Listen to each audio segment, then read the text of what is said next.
ನೇತ್ರಾವತಿ ನದಿ ತೀರದಲ್ಲಿ ಶವ ಹೂತಿಟ್ಟ ಪ್ರಕರಣಕ್ಕೆ ಸಂಬಂಧಪಟ್ಟಂತೆ ಎಸ್ಐಟಿ ಠಾಣೆಯಲ್ಲಿ ದೂರುದಾರನ ವಿಚಾರಣೆ ನಡೀತಾ ಇದೆ ಅನ್ನುವಂತ ಅಪ್ಡೇಟ್ ಗೊತ್ತಾಗ್ತಾ ಇದೆ. ನೇತ್ರಾವತಿ ನದಿ ತೀರದಲ್ಲಿ ಶವ ಹೂತಿಟ್ಟ ಪ್ರಕರಣಕ್ಕೆ ಸಂಬಂಧಪಟ್ಟಂತೆ ಎಸ್ಐಟಿ ಠಾಣೆಯಲ್ಲಿನ ಈಗ ದೂರುದಾರನ ವಿಚಾರಣೆಗೊಳಪಡಿಸಲಾಗಿದೆ. ಎಸ್ಐಟಿ ಅಧಿಕಾರಿಗಳಿಂದ ತೀವ್ರವಾದ ವಿಚಾರಣೆ ನಡೀತಾ ಇದೆ.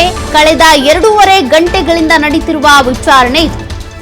ಬೆಳ್ತಂಗಡಿ ಎಸ್ಐಟಿ ಠಾಣೆಯಲ್ಲಿ ದೂರುದಾರನನ್ನ ವಿಚಾರಣೆಗೆ ಒಳಪಡಿಸಿದ್ದಾರೆ ಎಸ್ಐಟಿ ಅಧಿಕಾರಿಗಳು. ದಕ್ಷಿಣ ಕನ್ನಡ ಜಿಲ್ಲೆ ಬೆಳ್ತಂಗಡಿಯಲ್ಲೇ ಇರುವಂತಹ ಎಸ್ಐಟಿ ಕಚೇರಿ ಇದು. ಇಲ್ಲಿವರೆಗೂ 17 ಗುಂಡಿಗಳನ್ನ ಅಥವಾ 17 ಪಾಯಿಂಟ್ಗಳನ್ನ ಮಾಡಲಾಗಿತ್ತು. ಕೊನೆಗೆ ಆತ ಎಲ್ಲೆಲ್ಲಿ ತೋರಿಸ್ತಾನೋ ಅಲ್ಲೆಲ್ಲ ಅಗ್ದಿದ್ದು ಆಯ್ತು, ಬಗ್ದಿದ್ದು ಆಯ್ತು.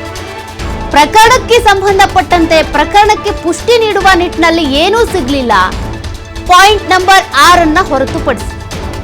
ಹೀಗಾಗಿ ಸದ್ಯ ಈತನ ಅಸಲಿಯತ್ ಏನು ಅನ್ನೋದೇ ಯಾರಿಗೂ ಗೊತ್ತಾಗ್ತಾ ಇಲ್ಲ. ಒಬ್ಬೊಬ್ರು ಒಂದೊಂದು ಹೇಳ್ತಾ ಇದ್ದಾರೆ.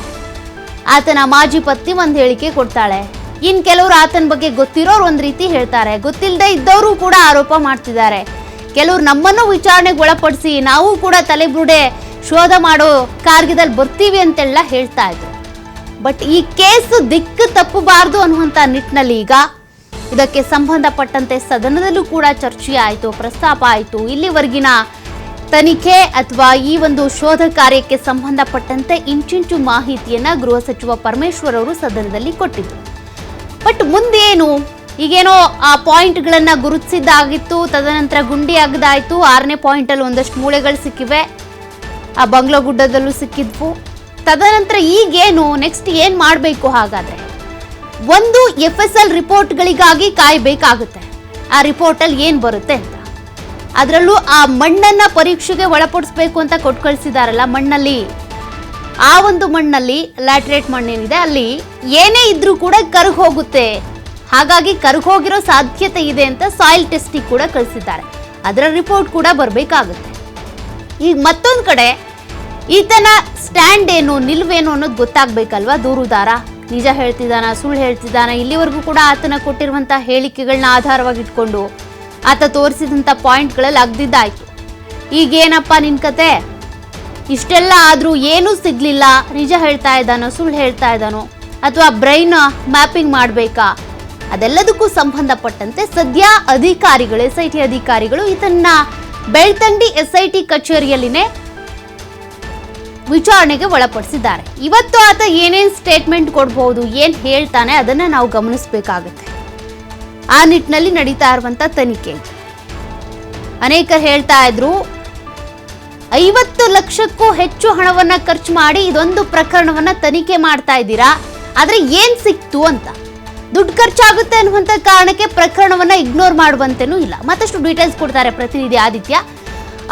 ಈಗಾಗಲೇ 50 ಲಕ್ಷಕ್ಕೂ ಹೆಚ್ಚು ಹಣವನ್ನ ಈ ಒಂದು ಪ್ರಕರಣಕ್ಕೆ ಅಂತಾನೆ ವ್ಯಯ ಮಾಡಲಾಗಿದೆ. SIT ತಂಡ ರಚನೆಯಿಂದ ಹಿಡಿದು ಊಟ ತಿಂಡಿ ಎಲ್ಲದರವರೆಗೂ. ಬಟ್ ಏನೂ ಸಿಕ್ಕಿಲ್ಲ. ಸದ್ಯ ಇವತ್ತು ದೂರುದಾರನ ವಿಚಾರಣೆಗೆ ಒಳಪಡಿಸಲಾಗ್ತಾ ಇದೆ. ಯಾವ ಆಂಗಲ್ ನಲ್ಲಿ ನಡೀತಾ ಇರುವಂತ ವಿಚಾರಣೆ ಇದು ಇವತ್ತು?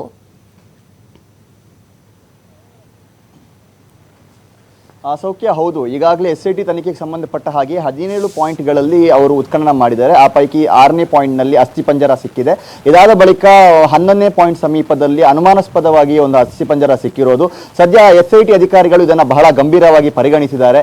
17 ಪಾಯಿಂಟ್ನಲ್ಲಿ ಅಸ್ಥಿಪಂಜರ ಸಿಕ್ಕ ಜಾಗ ಓಕೆ, ಅದನ್ನು ಬಿಟ್ಟು ಹೊರತುಪಡಿಸಿ ಬೇರೆ ಜಾಗಗಳಲ್ಲಿ ಸಾಕ್ಷ್ಯಗಳಿಗೆ ಬೇಕಾಗಿ ಆ ಜಾಗದ ಮಣ್ಣನ್ನ ಕೂಡ ಅವರು ಪಡೆದುಕೊಂಡಿದ್ದಾರೆ. ಅದನ್ನ ಕೂಡ ತನಿಖೆಯ ವಿಚಾರವಾಗಿ ಅದನ್ನ ಇಟ್ಕೊಂಡಿದ್ದಾರೆ. ಸೊ ಅದರ ವರದಿಗೂ ಕೂಡ ಕಾಯುವಿಕೆ ಅನ್ನುವಂಥದ್ದು ಆಗ್ತಾ ಇದೆ. ಇನ್ನೊಂದು ಕಡೆಯಿಂದ FSL ವರದಿ ಕೂಡ ಬರಬೇಕು. ಈ ನಡುವೆ ಇವತ್ತು ಅನಾಮಿಕ ದೂರುದಾರ ಮತ್ತೆ ವಿಚಾರಣೆಗೆ ಹಾಜರಾಗಿದ್ದಾನೆ. ನಿನ್ನೆ ಮಧ್ಯಾಹ್ನದ ಬಳಿಕ ಆತ ವಿಚಾರಣೆಗೆ ಹಾಜರಾಗಿದ್ದ. ಇವತ್ತು ಬೆಳ್ಳಂಬೆಳಗ್ಗೆ ಎಂದಿನಂತೆ ರುಟೀನ್ ಆತನ ವಿಚಾರಣೆಗೆ ಯಾವ ತರ ಹಾಜರಾಗ್ತಾ ಇದ್ನೋ ಅದೇ ಮಾದರಿಯಲ್ಲಿ ಇವತ್ತು ಹಾಜರಾಗಿದ್ದಾನೆ.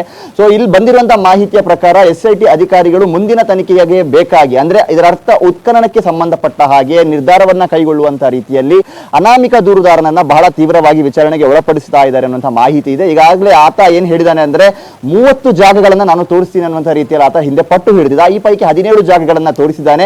ಇನ್ನುಳಿದ ಜಾಗಗಳನ್ನ ಕೂಡ ನಾನು ತೋರಿಸ್ತೀನಿ ಅನ್ನುವಂಥ ರೀತಿಯಲ್ಲೂ ಕೂಡ ಆತ ಪಟ್ಟು ಹಿಡಿದಿದ್ದ. ಕಾರ್ಯಾಚರಣೆ ನಡಿಬೇಕಾಗಿತ್ತು. ಆದ್ರೆ ರಾಜಕೀಯ ಜಟಾಪಟಿ ವಿಚಾರವಾಗಿ ಯಾವಾಗ ಜೋರಾಗುತ್ತೋ, ವಿಧಾನಸಭೆಯಲ್ಲಿ ಯಾವಾಗ ಅಧಿವೇಶನ ಪ್ರಾರಂಭವಾಗುತ್ತೋ, ವಿಪಕ್ಷಗಳು ವಿಚಾರವಾಗಿ ಯಾವಾಗ ಸರ್ಕಾರವನ್ನು ತರಾಟೆಗೆ ತೆಗೆದುಕೊಂಡು ಒಂದಿಷ್ಟು ಮಾಹಿತಿಗಳನ್ನ ಕೊಡಲೇಬೇಕು ಅಂತ ಪಟ್ಟು ಹಿಡಿದ ಸಂದರ್ಭ ಸರ್ಕಾರ ಕೂಡ ಒಂದು ಸಂದಿಗ್ಧ ಪರಿಸ್ಥಿತಿಗೆ ಸಿಲುಕಿಕೊಳ್ಳುತ್ತೆ.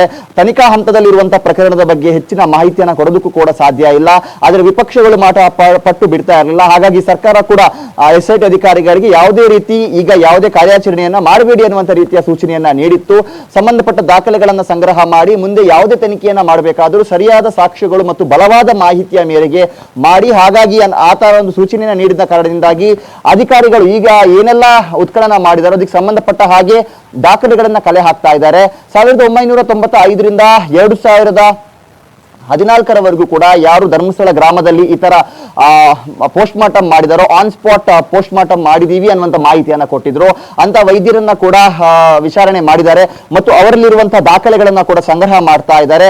ಯಾತಕ್ಕೋಸ್ಕರ ಈ ತರ ಆನ್ ಸ್ಪಾಟ್ ಪೋಸ್ಟ್ ಮಾರ್ಟಮ್ ಮಾಡಲಾಗಿತ್ತು ಮತ್ತು ಒಂದು ಅರಣ್ಯ ಭೂಮಿ ಆಗಿರಬಹುದು ಅಥವಾ ಕಂದಾಯ ಜಾಗದಲ್ಲಿ ಅದನ್ನ ಮಾಡಿದ್ರ, ಇನ್ ಕೇಸ್ ಅರಣ್ಯ ಭೂಮಿಯಲ್ಲಿ ಮಾಡೋದಕ್ಕೆ ಬಲವಾದ ಕಾರಣ ಏನಾಗಿತ್ತು ಮತ್ತು ಸಿಕ್ಕಂತ ಶವಗಳು ಯಾವ ಸ್ಥಿತಿಯಲ್ಲಿತ್ತು, ಎಲ್ಲಾ ರೀತಿಯ ಕಾನೂನಾತ್ಮಕ ಪ್ರಕ್ರಿಯೆಗಳು ನಡೆದಿರುವ ಕುರಿತಾಗಿ ಮಾಹಿತಿ ಇದೆಯಾ, ಈ ಎಲ್ಲ ಆಯಾಮಗಳಲ್ಲೂ ಕೂಡ ಅವರನ್ನ ವಿಚಾರಣೆಗೆ ಒಳಪಡಿಸಿ ಅವರ ಬಳಿ ಇರುವಂತಹ ಒಂದಿಷ್ಟು ಫೋಟೋ ದಾಖಲೆಗಳು ಅವ್ರ ಹತ್ರ ಇರುತ್ತೆ.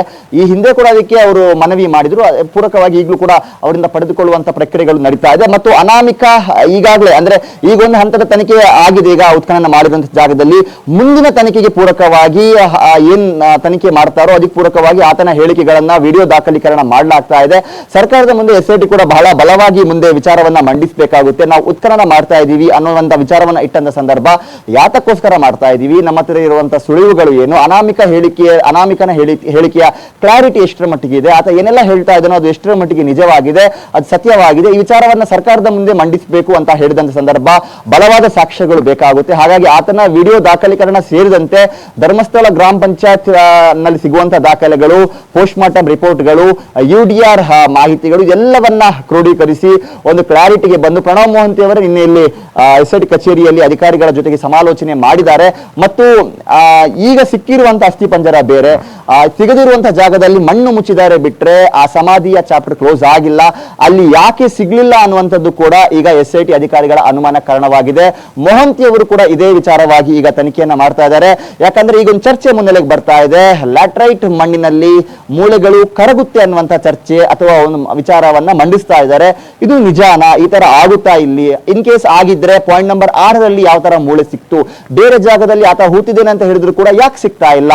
ಆತ ಶವಗಳನ್ನ ಹೂತ್ ಹಾಕ್ತಾ ಇದ್ದಿದ್ದು ನಿಜ ಅಂತ ಆಗಿದ್ರೆ UDR ಆಗಿದ್ರು ಪರವಾಗಿಲ್ಲ, ಪೋಸ್ಟ್ ಮಾರ್ಟಮ್ ಆಗಿದ್ದು ಆದ್ರೂ ಪರವಾಗಿಲ್ಲ, ಆದ್ರೆ ಯಾಕೆ ಸಿಗ್ತಾ ಇಲ್ಲ ಅನ್ನುವಂತ ಆಯಾಮದಲ್ಲೇ ಈಗ ಮೊಹಂತಿ ಅವರು ಕೂಡ ನಿನ್ನೆ ಸಭೆಯನ್ನ ನಡೆಸಿದ್ರು, ವಿಚಾರಣೆಯನ್ನ ಮಾಡಿದ್ರು, ಸಂಬಂಧಪಟ್ಟಂತಹ ವೈದ್ಯರಿಂದ, ಫೋರೆನ್ಸಿಕ್ ವೈದ್ಯರಿಂದ ಮಾಹಿತಿಯನ್ನ ಕೂಡ ಪಡೆದುಕೊಂಡಿದ್ದಾರೆ. ಎಲ್ಲ ಬೆಳವಣಿಗೆಗಳನ್ನ ನೋಡಿದ ಸಂದರ್ಭ ಮುಂದಿನ ವಾರದಲ್ಲಿ SIT ಮತ್ತೆ ಧರ್ಮಸ್ಥಳದ ದುರ್ಗಮ ಕಾಡಿನಲ್ಲಿ ಉತ್ಖನನಕ್ಕೆ ಪ್ಲಾನ್ ಮಾಡಿಕೊಂಡಿರುವಂತಹ ಎಲ್ಲ ಅನುಮಾನಗಳು ಕಾಣಿಸ್ತಾ ಇದೆ. ಶೀಘ್ರದಲ್ಲಿ ಇದಕ್ಕೊಂದು ಮುಹೂರ್ತ ಫಿಕ್ಸ್ ಆಗುವಂತಹ ಸಾಧ್ಯತೆಗಳು ಕೂಡ ಇದೆ. ಸೌಖ್ಯ, ಥ್ಯಾಂಕ್ ಯು ಆದಿತ್ಯ ಮಾಹಿತಿಗೆ.